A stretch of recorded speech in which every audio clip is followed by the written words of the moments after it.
This is my last message addressed to the people of South Africa. I, without qualification, apologize for the pain and the hurt and the indignity and the damage that apartheid has done to black, brown and Indians in South Africa. I do so not only in my capacity as the former leader of the National Party, but also as an individual. My conversion, to which I refer, didn't end with the admission to myself of the total unacceptability of apartheid. It motivated us in the National Party to take the initiatives we took. From the time that I became leader of the National Party, and more specifically during my presidency. The road forward is a difficult one. But I firmly believe that if we take hands, and if all the reasonable people in South Africa put their heads together, we can overcome the challenges we face, and we can fulfill the tremendous potential that South Africa has. They told us South Africa was free. They told us apartheid was over. But today, groups like AfriForum and Solidarity are fighting to bring it back, just in a different way. And the worst part, they are getting away with it. When apartheid ended, we had hope that black and white South Africans would finally live as equals. Our leaders believed that if we forgive, we could all move forward together. But some people never wanted to move forward at all. Instead of helping to build a fair South Africa, white organizations like AfriForum and Solidarity are making sure that white people stay rich and powerful while black people continue to struggle. Today, we talk about how these groups are working to keep the system unfair and why it's time for us to wake up and fight back. The story of South Africa's broken promise. Let me tell you a story. In 1994, when Nelson Mandela became president, black South Africans forgave their oppressors. We believed in unity, but white South Africans kept their land, their money, and their power. They never gave back what they stole. Fast forward to today, most of South Africa's land still belongs to white people. Big companies are still owned by white people. And black South Africans are still struggling to get jobs, houses, and good schools. But instead of fixing this, AfriForum fights to keep things the same. They say land should not be given back. They tell the world that white South Africans are the real victims. They even ran to America and Europe to ask for help because they don't want black people to own anything in South Africa.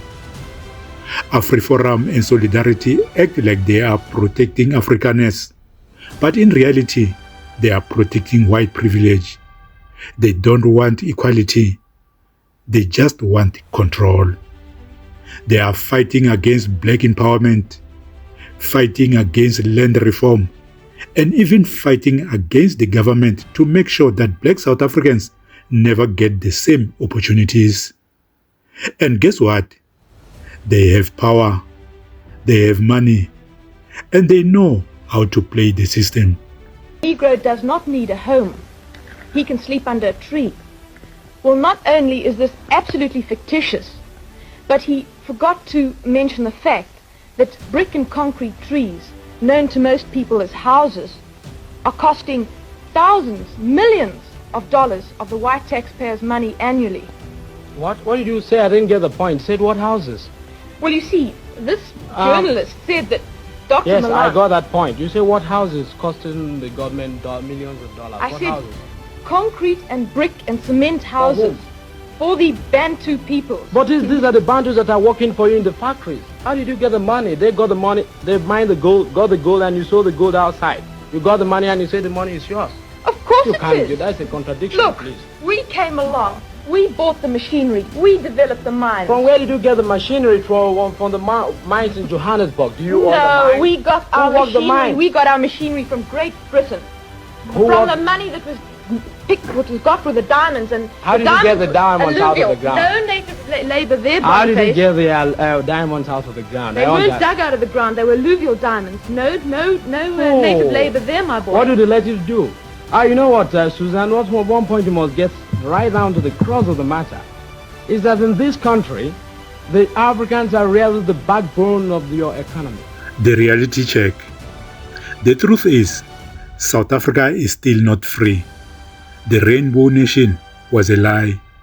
It was a way to make black people believe we had power when we actually didn't. Apartheid was good for white people. Democracy is less good for them. So they are trying to change the rules. But we see what they are doing. We are not blind. We know the game, and we must stop it. Yeah, that's because Yeah, those are real human rights. What countries are you referring to so that we can make... Is the torturing of Afrikaners on a farm with a blowtorch, with an iron, with Yeah. hot water, is that not a real human rights abuse? No, Is that what you are saying? No, actually, But it that's is, what it, you're is, saying. it is not a human rights abuse against Afrikaner. It's a crime problem that many South Africans are The facing. problem In when fact, people steal the work from Yeah, the but farmer, that's they are not- saying that. do you The know president is not that saying a word. do you know that according to the SAPS statistics, only one farmer was actually killed in the last quarter? And You know that it is a according lie. to the It is a lie. statistics, We have one our second. own reasons. One second, I can one give you the second, you'll come back statistics. now. I can give you the statistics. But I'm We know saying- people were tortured in the last. This is denialism by the police minister. He's lying. We have names of farmers that were killed. Yeah, but there are more farm we can workers give that you get that. killed than the farmers, Kali. That's what research has shown. In fact, your own spokesperson... What research? That's what research? the statistics show that. In fact, your own Wait, spokesperson... what statistics? Tell me what. I'm telling you about the Because statistics from the SAPS. Yeah, No, there are I'm telling farm murders are not about white farmers. When you talk about rural crime, we're talking about people who get killed are farm never said owners that. who are black and white. People who get killed are farm workers too. And according to the police statistics, there are more farm workers that were killed, in fact, in the last quarter than the farm owners themselves. And all those crimes are brutal. Well, I'm telling you, you can come to our office. I'll ask our people that keep record to give you the names. And the fact is, nobody is saying that any other farmer should be killed. So it's a tragedy. Our campaign is also to safeguard black farmers. Yeah, is But it? this kind Is of it, Kali? argument leads to... Come on, Of Kali, course, you just we said have- now, Yeah. that there's a human right violation against the Afrikaner farmers because they Yes. get killed in a Most brutal definitely. way. That is misinformation because you're creating the impression that it's the white it's not. farmers that are under attack. And I'm saying to you that that is false. Even Connie Mulder, hold on one second. Connie Mulder, I'll give you a chance. We spoke to Connie Mulder yesterday. Connie Mulder himself admits that in fact the problem is the rural crimes. You are trying to create an impression that white people who work in farms, who are farm owners, are the ones that are being attacked, when in fact you are not caring about the workers. You are not caring about the workers who are brutally murdered themselves, because when you are there in the US, you don't say, that. when you're in the US, you don't talk about farm workers black and white. No. You are ill-informed. If you look at our safety structures, we have 177 of them. Those safety structures have gone to the defense of black farmers. One of our patrollers was shot and killed while defending a black farmer. So you are peddling these lies. You are showing disrespect. You are trying to say it's fine if people say kill the boer, kill the farmer. Who said And that? saying, well, if somebody... Well, you said we are peddling lies. It is ill-informed.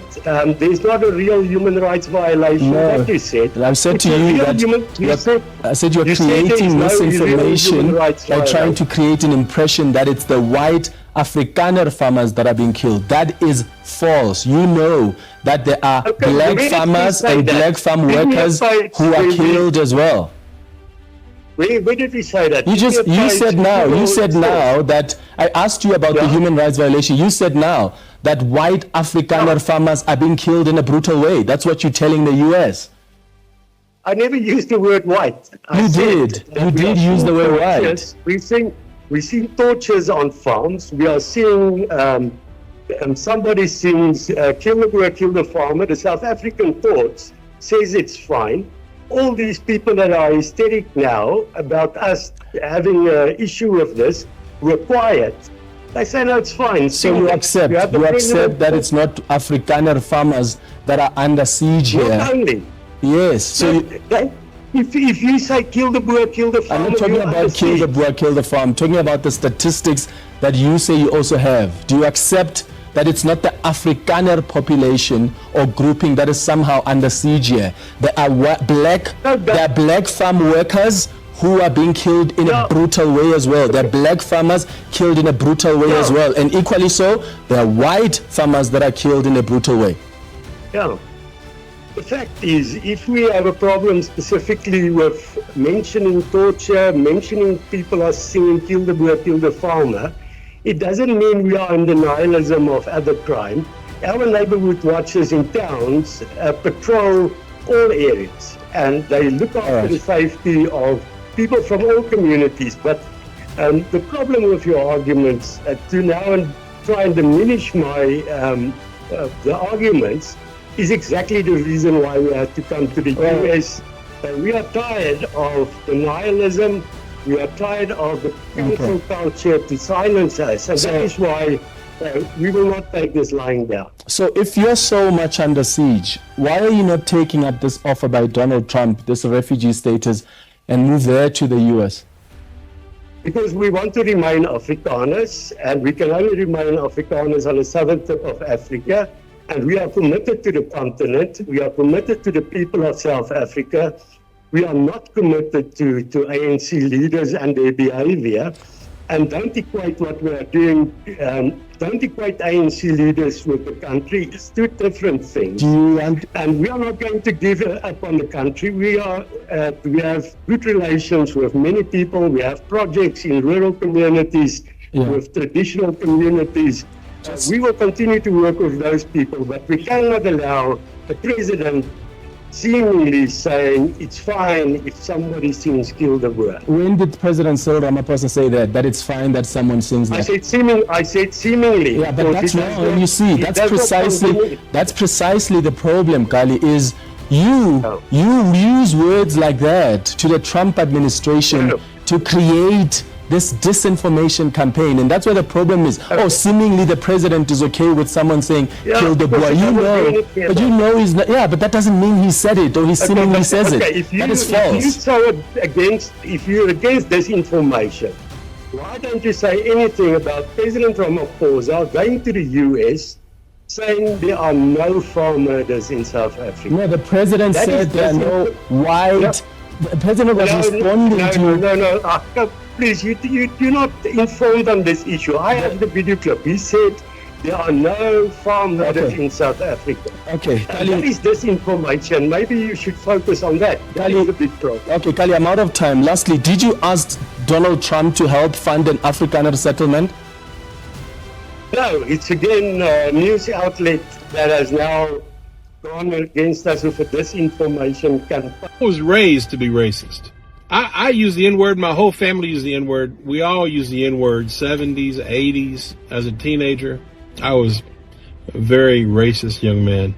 And I put that racist part of me behind me, in that now I can acknowledge that we live in a white supremacist culture and system, that I have white privilege as a white person.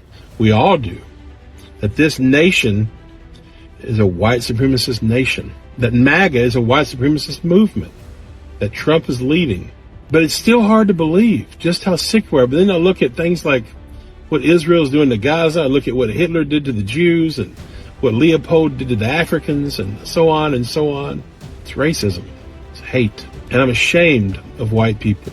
I'm ashamed of all the white people that I thought that I knew that support this white supremacist MAGA movement. I'm so ashamed. And it is hard to believe just how racist the people that I thought I knew, and the denial, the apathy, But then really think about it, black people have never really mattered to white people. They just don't. That's what we've been taught. We've been taught that black people are less than us. Subconsciously, consciously, overtly, directly, indirectly, passively, aggressively, whatever. We've all been taught that. We've all been taught that they are beneath us. And that's why everybody got so triggered when we had a black president. They're supposed to know their place. They're not supposed to have value. If white men were going to do something about racism, you had 400 years. You could have done it. Okay? I am 58 years old. I'm shutting you down right now. I am not responsible for anyone before me. The point is, I'm so tired of just engaging in this conversation and this deep hurt that Andrew has about talking about racism. And Chip, God bless you, but I'm going to put everybody in the thing. All of us white people do this. I don't care if we say we're abolitionists. I don't care if we say we're progressive. I don't care if we're literally members of the KKK. Every single white person upholds these systems and structures of white supremacy, and we have got to talk about it. And this kill the Boer that's been used, and the singing of it by a number of, especially the younger people, is a reflection on the levels of frustration of our youth. And if we took a little time to understand FNB's profit margin last year, 25 billion rand, Standard Bank, 39 billion rand. I'll go on, Massmart, Liberty, ShopRite, in the billions. When we look at their corporate social investment, the corporates, what they give back, in many cases, it's actually not far off what they're paying the CEO. It's a mini reflection of where we are and the unfettered relationship that our private sector has with this economy. The multinationals sweep through our townships like vacuum cleaners, cleaning up with selling products that are produced predominantly not even in South Africa. The money is not ending up in South Africa. Cleaning up the money from our townships. Extracting hard-earned cash from very many poor communities across this country. And when I say this to my white friends, they say, James, don't rock this boat. Really? And I'm saying the boat that I'm rocking is you on a yacht in the Mediterranean posting this on Facebook. I'll show you a Titanic of a boat of our unemployed youth of this country. That boat is already rocking, and it's a call for us not to focus on who's singing what songs. That's not where our attention needs to be. Our attention needs to be on how do we redress the economic structure of our society, of our economy. There's a song also that goes, and it says it's a long road we're on. It's a long road, and we're not there yet. But it's a road I'm inviting you to take with us. So let's not focus, let's not spend those YouTube hours looking at who's singing what songs. Let's focus rather on what is it about the structure of our economy that has caused this boat to rock, and what can we collectively do? So what do we do now? First, we must expose them. Talk about these issues. Share this video. Educate yourself and others. The more we understand their tricks, the harder it will be for them to win. Second, we must support real transformation, demand land reform, demand economic justice, hold our government accountable to stop being weak and start being bold. And lastly, we must unite. AfriForum wants us to fight each other while they build their power. We cannot let them divide us. We are stronger together. The struggle is not over. The fight for true freedom is just beginning. It's time to wake up.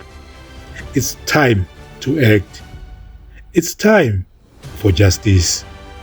Inkari, it's time. Subscribe and join the movement. Thank you for watching and take care.